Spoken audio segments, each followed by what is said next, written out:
Haleluya, shalom saudara. Selamat hari Minggu buat kita semua.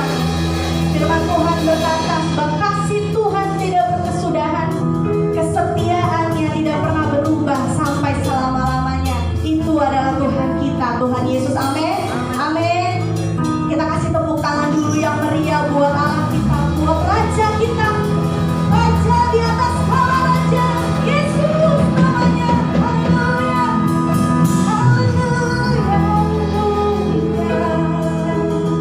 Mari kita siapkan hati kita saudara, kita masuk hadirat Tuhan lebih lagi dengan membawa korban pujian, korban syukur kepada Tuhan.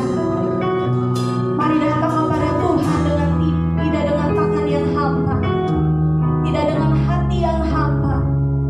Haleluya.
Shalom semuanya.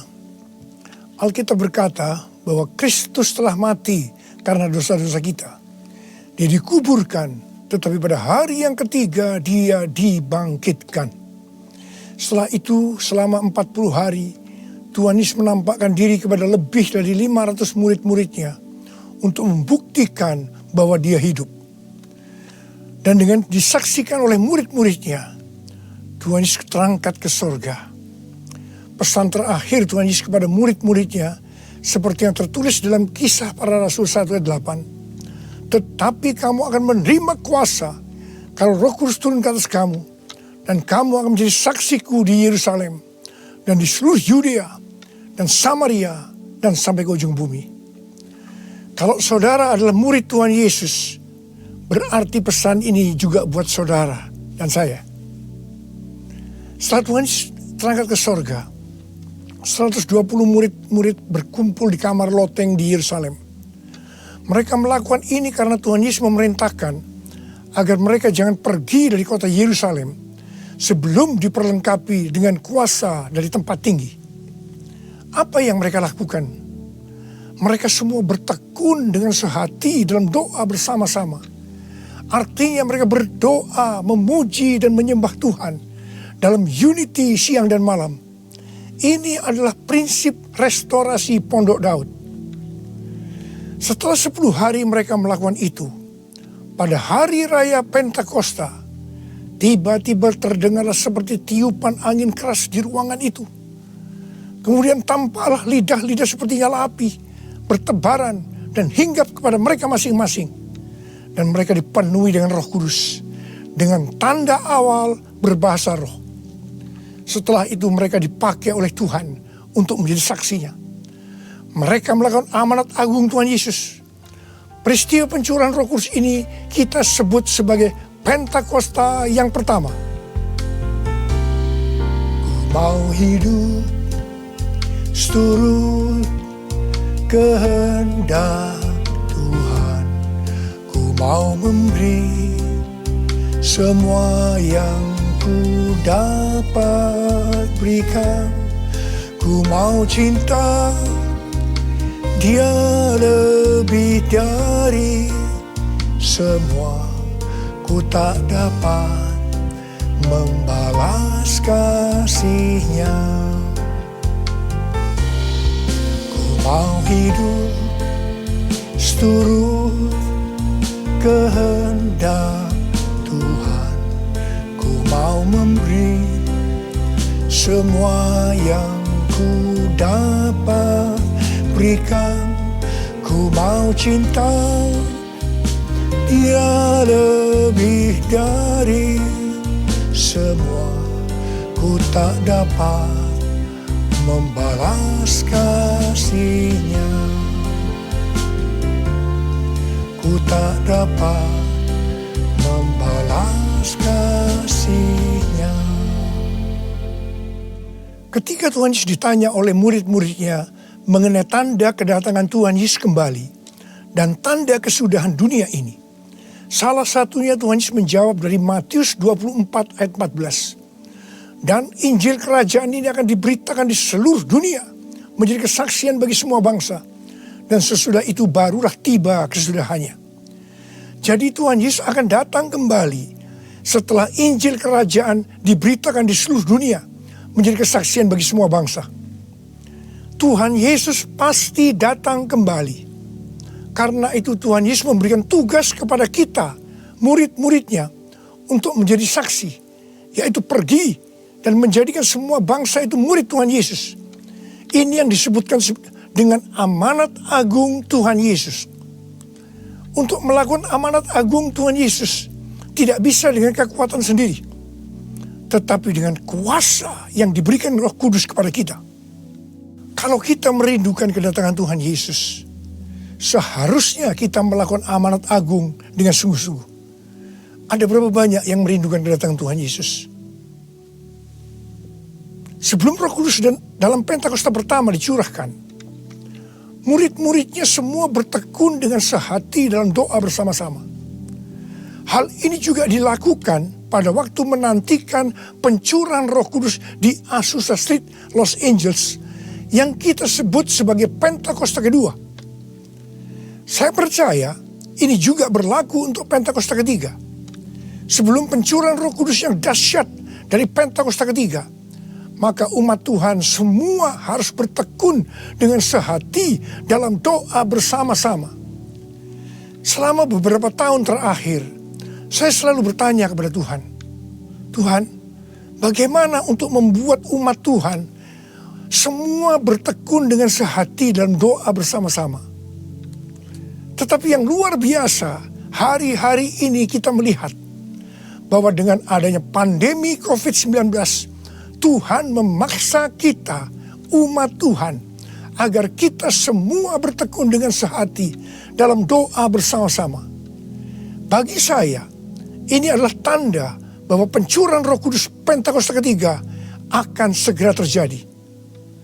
Hal ini juga dinubuatkan oleh nabi-nabinya, seperti Cindy Jacob, Chuck Pierce, James Goll. Cindy Jacob bahkan bernubuat untuk gereja kita, bahwa akan makin banyak gereja-gereja yang akan ditanam. Dan akan banyak muncul murid-murid Tuhan Yesus. Kemuliaan Tuhan akan turun di gereja-gereja ini. Dan bahkan mereka, yaitu saudara akan diutus sampai ke ujung-ujung bumi. Sedangkan James Goll melihat bahwa orang-orang di Indonesia sedang catching the fire. Pada saat murid-murid Tuhan Yesus dipenuhi Roh Kudus, tanda awalnya adalah mereka berbahasa roh.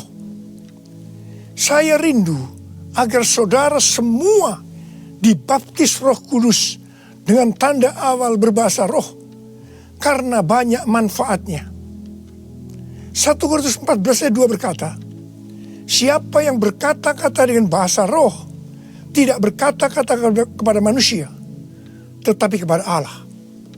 Sebab tidak ada seorang pun yang mengerti bahasanya. Oleh roh ia mengucapkan hal-hal yang rahasia. Karena itu pada waktu kita berkata-kata dalam bahasa roh, kita merasakan hadirat Tuhan. Ada sukacita yang akan memenuhi kita.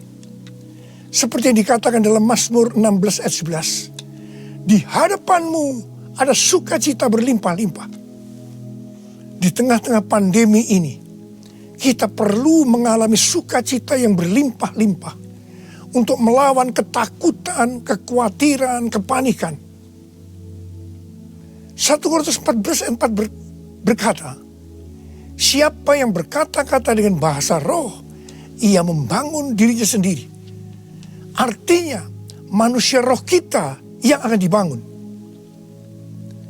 1 Korintus 14 ayat 14 dan 15 berkata, jika aku berdoa dengan bahasa roh, maka rohkulah yang berdoa, tetapi akal budiku tidak turut berdoa.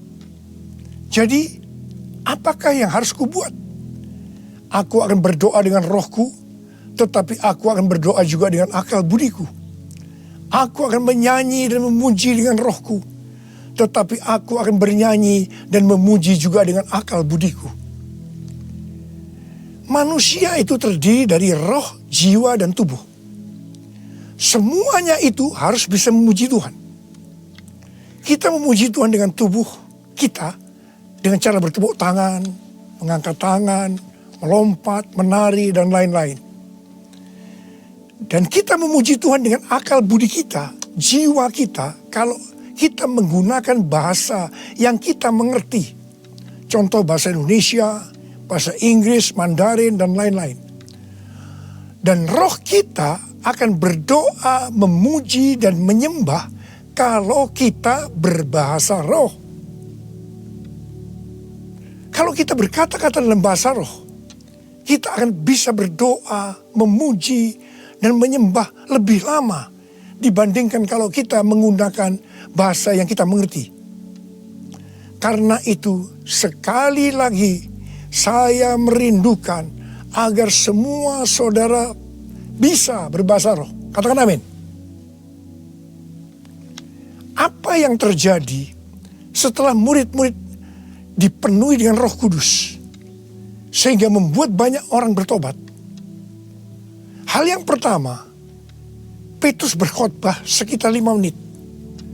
Dan sekitar 3.000 orang bertobat dan dibaptis. Petrus berkhotbah dengan kuasa Roh Kudus. Menurut data dari PBB, pada zaman itu populasi dunia sekitar 300 juta orang. Sekarang penduduk dunia sekitar 7,8 miliar. Sehingga 3.000 orang waktu itu setara dengan sekitar 78.000 orang saat ini. Kita harus percaya bahwa sekali berkhotbah 78.000 orang bertobat dan dibaptis. Dengan berkhotbah secara online, hal ini lebih mungkin terjadi. Hal yang kedua yang terjadi setelah murid-murid dipenuhi dengan Roh Kudus sehingga membuat banyak orang bertobat, yaitu terjadinya tanda-tanda dan mujizat, sign and wonders. Para rasul dipakai oleh Tuhan untuk mengadakan tanda-tanda dan mujizat. Petrus dan Yohanes menyembuhkan orang lumpuh sejak lahir. Bayangan Petrus saja bisa menyembuhkan orang. Sapu tangan atau kain yang pernah dipakai oleh Paulus, jika diletakkan pada orang sakit atau orang yang dirasuk setan, maka orang itu akan sembuh. Tuhan Yesus berkata dalam Markus 16 ayat 15 sampai dengan 18, bahwa kalau kita pergi untuk memberitakan Injil, maka tanda-tanda dan mujizat, sign and wonder akan menyertai kita. Sejak tahun 2006, saya diperintahkan Tuhan untuk mengadakan kebaktian kesembuhan ilahi. Selama 14 tahun, saya sudah mengadakan 318 kali kebaktian kesembuhan ilahi. Setiap kali saya berkhotbah, pasti saya memberitakan Injil. Dan tanda-tanda dan mujizat terjadi. Saya diperkenankan oleh Tuhan untuk melihat dan mengalami mujizat seperti yang dilakukan oleh Tuhan Yesus 2000 tahun yang lalu. Pada waktu acara lawatan Roh Kudus Pulihkan Indonesiaku tanggal 29 Mei yang lalu, Cindy Jacob bernubuat bahwa Indonesia akan menjadi sangat penting dalam sejarah kekristenan. Mujizat-mujizat seperti orang buta melihat, orang tuli mendengar akan merupakan hal yang biasa yang akan terjadi di gereja-gereja lokal. Wow, orang-orang muda akan mendapatkan jubah mujizat. Ini adalah Pentakosta yang ketiga. Haleluya. Hal yang ketiga yang terjadi setelah murid-murid dipenuhi dengan Roh Kudus sehingga membuat banyak orang bertobat, yaitu cara hidup jemaat berubah. Yang pertama, mereka bertekun dalam pengajaran rasul-rasul dan dalam persekutuan. Ini bisa diartikan mereka suka membaca Alkitab. Judul Mazmur 119 yang merupakan pasal dengan ayat terpanjang dalam Alkitab adalah bahagianya orang yang hidup menurut firman Tuhan. Jadi orang yang hidup sesuai dengan firman Tuhan itu akan berbahagia. Dalam pandemi COVID-19 kita harus banyak membaca, merenungkan dan melakukan firman Tuhan agar supaya kita berbahagia. Sehingga kita bisa mengatasi segala dampak yang buruk akibat pandemi COVID-19. Mazmur 119 ayat 105 berkata, firman-Mu itu pelita bagi kakiku dan terang bagi jalanku. Firman-Mu pelita bagi kakiku, terang bagi jalanku. Firman-Mu pelita bagi kakiku, terang bagi jalanku. Waktu ku bimbang dan hilang jalanku, tetaplah Kau di sisiku. Dan takkan ku takut asal Kau di dekatku, sertaku selamanya.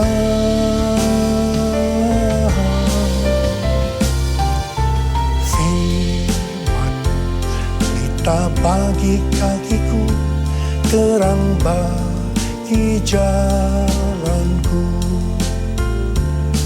terang bagi jalanku, terang bagi jalanku.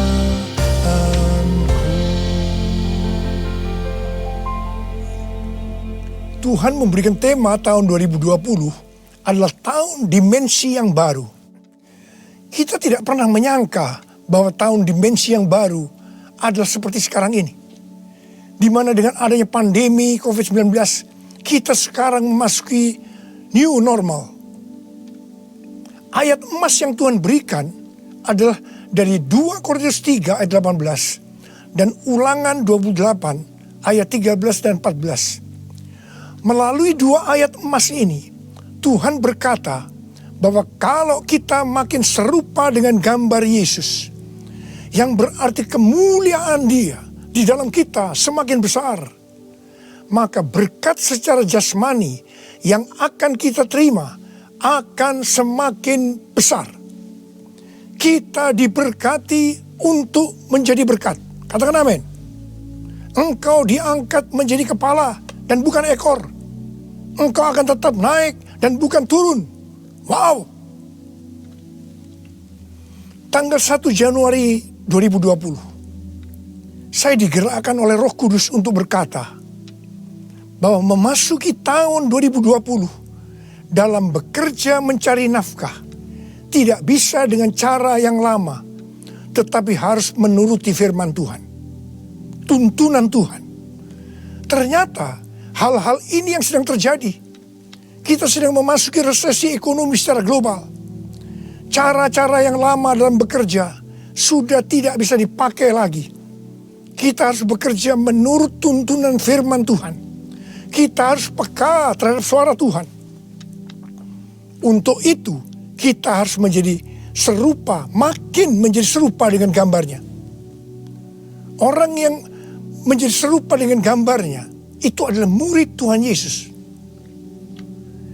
Dengan goncangan ekonomi global yang sedang terjadi saat ini, banyak dari generasi milenial dan generasi Z harus menghadapi kenyataan bahwa betapa rapuhnya budaya mereka dan kehidupan yang dibangun di atasnya. Padahal selama ini mereka begitu percaya diri dan bahkan sombong. Maaf, mereka merasa tidak perlu melibatkan Tuhan, tidak perlu bertanya kepada Tuhan dalam sebuah resep kesuksesan. Sekarang mereka akan tergoncang. Karena itu saya percaya bahwa melalui pandemi COVID-19 ini, banyak orang-orang muda yang bertobat dari cara-cara yang lama. Mereka kalau mau diberkati dalam seluruh yang dikerjakan, engkau harus menjadi murid sehingga peka terhadap tuntunan Tuhan. Tidak salah kalau akan terjadi kebangkitan generasi Yeremia, yaitu anak-anak muda yang dipenuhi dengan Roh Kudus, cinta mati-matian kepada Tuhan Yesus, tidak kompromi terhadap dosa, dan akan memenangkan banyak jiwa. Hal yang kedua, cara hidup jemaat berubah. Mereka selalu berkumpul memecahkan roti dan berdoa. Ini bisa dikatakan bahwa mereka hidup dalam unity dan suka berdoa. Yang ketiga, cara hidup jemaat berubah. Mereka suka memberi. Suka memberi. Sehingga tidak ada yang berkekurangan. Dalam keadaan krisis ekonomi ini, kita diperintahkan oleh Tuhan untuk memberi dan menabur. Kisah Para Rasul 20 ayat 35b berkata, adalah lebih berbahagia memberi daripada menerima. Saudara harus saling memperhatikan mereka-mereka yang ada di kul-kul. Cara hidup jemaat berubah. Mereka selalu bergembira dan dengan tulus hati sambil memuji Allah. Jadi, mereka semua suka membaca Alkitab, suka berdoa, unity, suka memberi, suka memuji Allah dengan gembira dan tulus hati. Dan dikatakan mereka disukai semua orang. Dan tiap-tiap hari jumlah orang yang diselamatkan bertambah. Haleluya! Haleluya! Haleluya! Haleluya! Haleluya! Haleluya!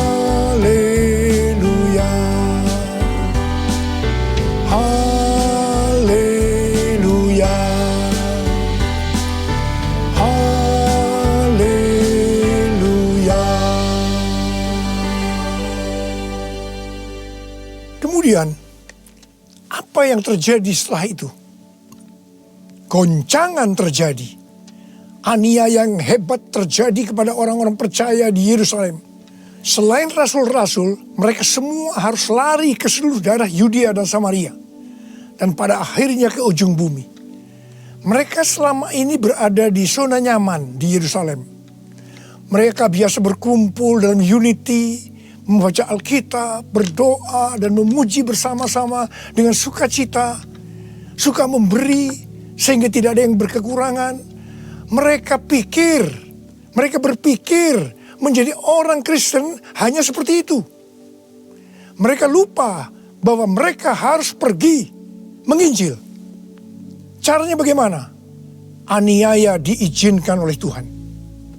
Saya percaya melalui goncangan pandemi COVID-19 ini, kita umat Tuhan yang selama ini ada di zona nyaman, juga akan dipaksa untuk melakukan amanat agung Tuhan Yesus, yaitu pergi menjadikan semua bangsa murid Tuhan Yesus. Katakan amin.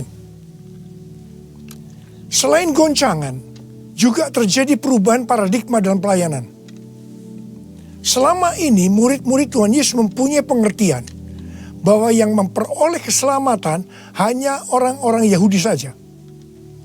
Tetapi dengan adanya pertobatan dari Kornelius yang bukan orang Yahudi, dan Roh Kudus turun ke atas mereka dan mereka berbahasa roh. Dengan perdebatan yang cukup panjang, akhirnya lewat kesaksian Petrus, para rasul dan seluruh orang percaya di Yudea dapat menerima bahwa keselamatan bukan hanya untuk orang Yahudi saja, tetapi untuk semua bangsa, termasuk bangsa Indonesia. Katakan amin. Dengan adanya pandemi COVID-19, kita juga mengalami perubahan paradigma dalam pelayanan kita. Yang tadinya kita beribadah di gedung gereja, kita berkumpul bersama-sama, bisa berjabatan tangan, saling berpelukan, menyatakan kasih kita, melakukan penumpangan tangan. Sekarang berubah total menjadi ibadah online. Bahkan ada yang tidak bisa melakukan online, sehingga tidak bisa beribadah. Kita memasuki new normal dan tidak bisa melakukan seperti hal-hal di atas. Kita tidak tahu dengan pasti bentuk ibadah kita selanjutnya. Tetapi yang Tuhan mau, kita bisa menerima perubahan paradigma dalam pelayanan ini. Karena sama seperti yang terjadi pada waktu itu, dengan adanya perubahan paradigma, justru terjadi penuaian yang jauh lebih besar. Itu juga yang akan terjadi pada kita pada hari-hari ini. Saya mau berdoa buat saudara. Mari angkat tangan saudara. Kita nyanyikan lagu ini bersama-sama.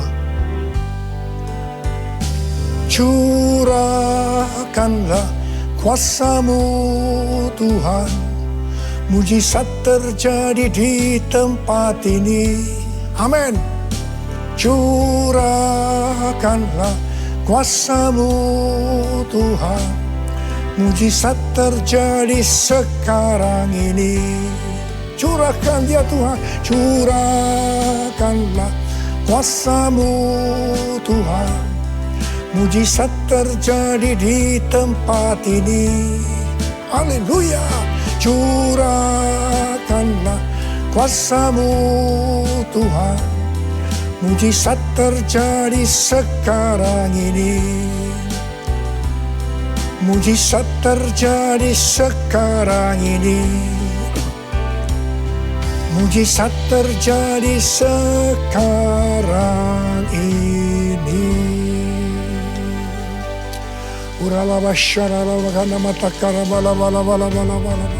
Mari kita berbahasa roh. Kita berbahasa roh saat ini.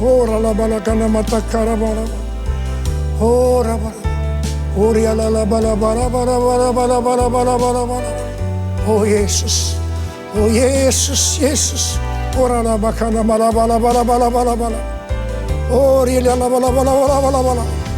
Mujizat terjadi di tempat ini sekarang ini. Jamah anak-anak-Mu ya Tuhan. Mereka yang sakit disembuhkan oleh Tuhan. Yang terdampak oleh krisis ekonomi dipulihkan oleh Tuhan. Terima berkat Tuhan. Mujizat terjadi dalam hidupmu saat ini. Sembuh dalam nama Yesus. Sembuh dalam nama Yesus. Engkau akan dicukupkan, malah berkelimpahan di dalam segala hal. Terima. Tuhan, curahkan kuasa-Mu. Pakai anak-anak-Mu semua nih Tuhan. Menjadi saksi-Mu. Melakukan amanat agung Tuhan Yesus.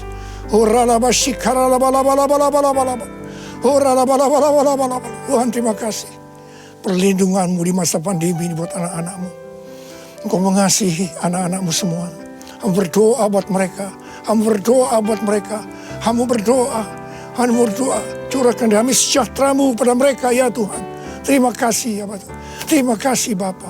Dalam nama Yesus kami berdoa. Bersama-sama katakan amin. Mari saudara-saudara, kita akan masuk dalam perjamuan kudus. Kita akan mengingat ayat ini.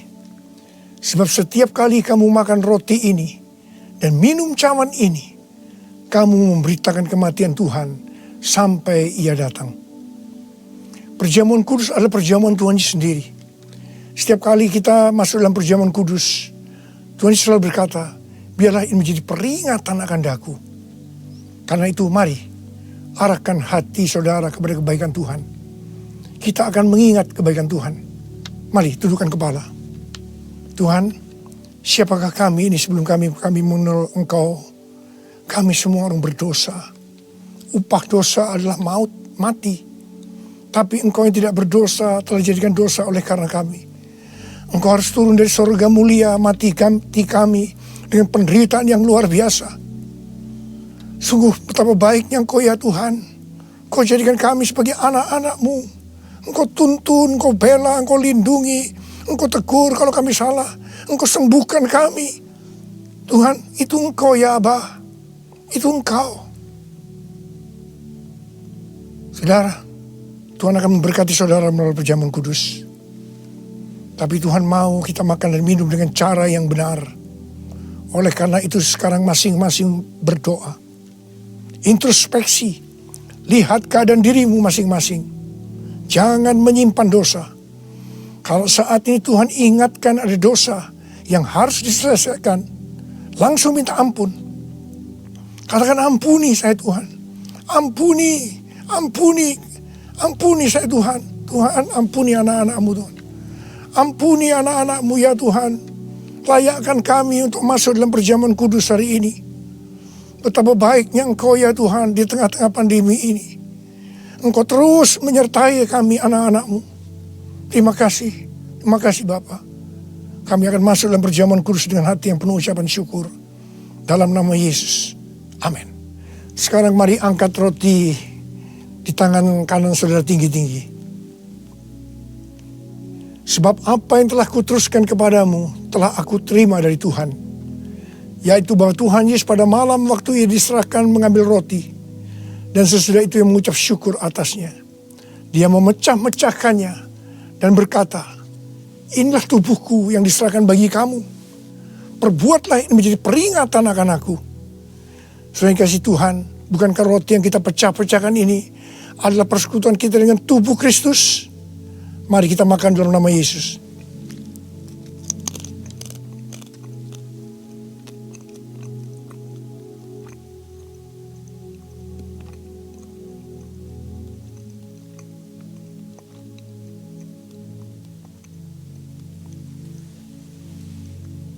sekarang angkat cawan di tangan kanan saudara tinggi-tinggi. Demikian juga ia mengambil cawan sesudah makan lalu berkata, cawan ini adalah perjanjian baru yang dibenterkan oleh darahku. Perbuatlah ini setiap kali kamu meminumnya menjadi peringatan akan aku. Sudah dikasih Tuhan, bukan cawan pengucapan syukur. Yang atasnya kita ucapkan syukur adalah persekutuan kita dengan darah Yesus. Mari kita minum dalam nama Yesus.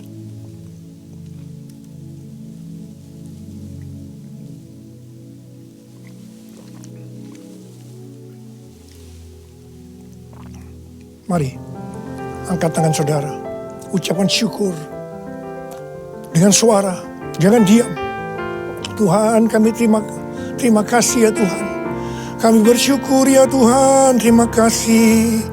Terima kasih ya Tuhan. Kami bersyukur buat kebaikan Tuhan. Kami bersyukur buat kebaikan Tuhan. Oh, terima kasih. Terima kasih Yesusku. Terima kasih Yesusku. Puji syukur hanya bagi Tuhanku. Terima kasih Yesusku. Terima kasih Yesusku. Puji syukur hanya bagi Tuhanku. Puji syukur hanya bagi Tuhanku. Puji syukur hanya bagi Tuhanku.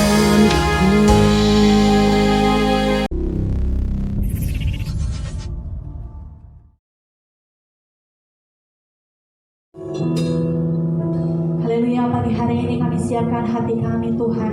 Kami angkat hati kami mau berdoa. Terima kasih Bapa yang baik.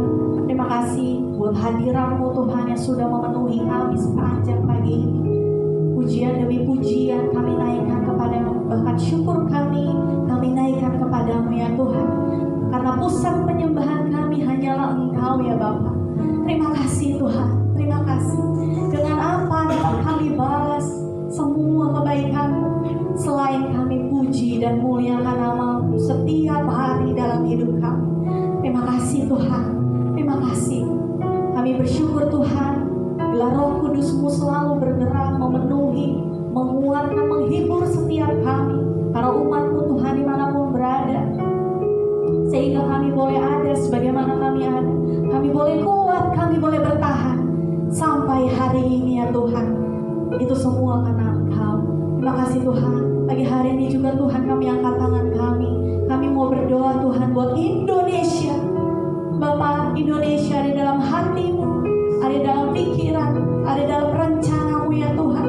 Rencana yang indah, rencana yang agung, yang ajaib Tuhan sediakan untuk bangsa kami. Lewati gelombang, lewati cobaan, lewati permasalahan yang ada di bangsa kami. Engkau terus tetap menopang, memegang bangsa kami ya Tuhan, sehingga tidak pernah terjatuh. Karena bangsa kami ya Bapa ditakdirkan untuk menjadi berkat buat bangsa-bangsa lain. Bangsa kami dipilih, ditentukan untuk menjadi berkat, untuk menjadi messenger of the third of the Pentecost, untuk menjadi suara Pentakosta yang ketiga bagi bangsa-bangsa lainnya Bapa. Oleh karena itu Tuhan, biarlah Roh Kudus-Mu terus tercurah, bergerak Tuhan secara ajaib. Bahkan pelayanan malaikat kami kerahkan seluruh malaikat-Mu ya Tuhan. Pelayanan doa-doa umat-umat yang kudus Tuhan, bergerak Tuhan atas bangsa kami. Dari Sabang sampai Merauke, dari timur ke barat, Engkau melawat bangsa kami ya Tuhan. Engkau melawat bangsa kami. Hujan awal, hujan akhir tercurah secara dahsyat, bersama-sama turun di bangsa kami ya Bapa. Engkau akan memakai Tuhan generasi Yeremia, Engkau akan memakai ketiga generasi ini Tuhan yang ada di bangsa kami untuk bersama-sama menuai jiwa-jiwa. Terima kasih Tuhan Yesus. Tidak lupa juga Tuhan kami berdoa buat presiden kami, wakil presiden kami, bahkan staf khusus yang sudah dipilih Tuhan, jajaran menteri, anggota DPR, bahkan pemerintahan dari tingkat provinsi sampai tingkat desa. Bapak, kiranya roh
di dalam kekuatan-Mu, sehingga kami boleh kuat di dalam kemuliaan-Mu ya Tuhan.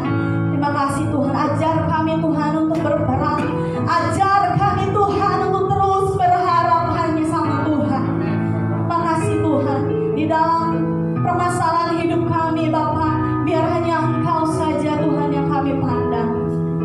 Terus pelihara jemaat-Mu ya Tuhan, GBI Anugerah Kali Berkat. Kami berdoa yang sakit disembuhkan, yang miskin diperkaya, yang susah dihiburkan, yang buta akan melihat, yang tuli akan mendengar. Kami semua akan merasakan mujizat Allah. Kami semua akan merasakan melihat perbuatan tangan-Mu yang ajaib atas kami ya Tuhan. Terima kasih Tuhan Yesus. Terima kasih Bapa. Makasih ya Roh Kudus. Sebentar Tuhan, kami akan selesai ibadah kami Tuhan. Tapi kami percaya Roh-Mu yang kudus tidak akan pernah selesai bagi hidup kami.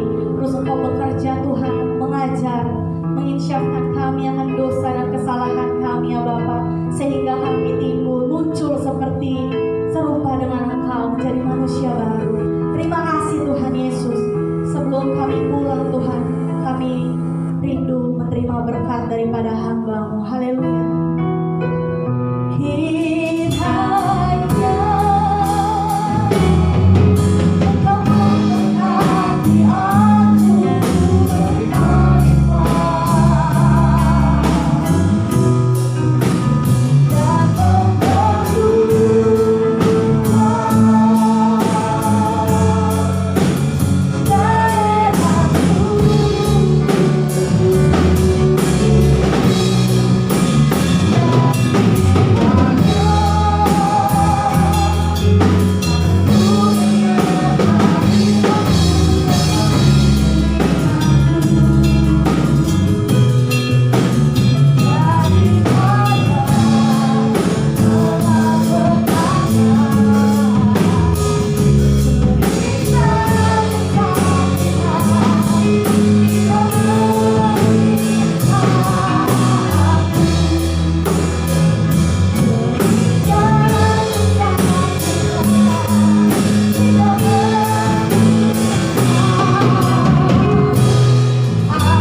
Angkat tangan saudara, terima berkat Tuhan. Pulanglah dengan berkat Tuhan. Kasih karunia yang berlimpah-limpah daripada Allah Bapa dalam Anak yang tunggal Yesus Kristus.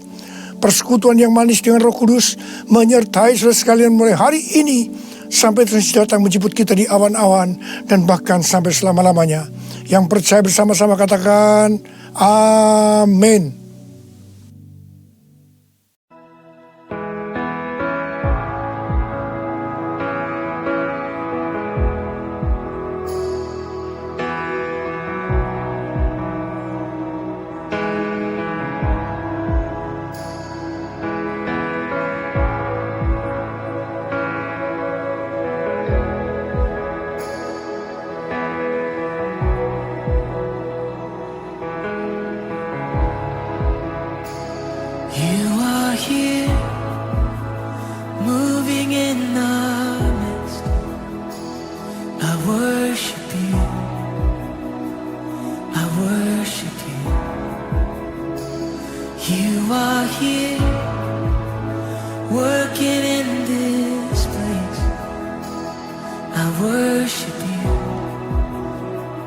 I worship you.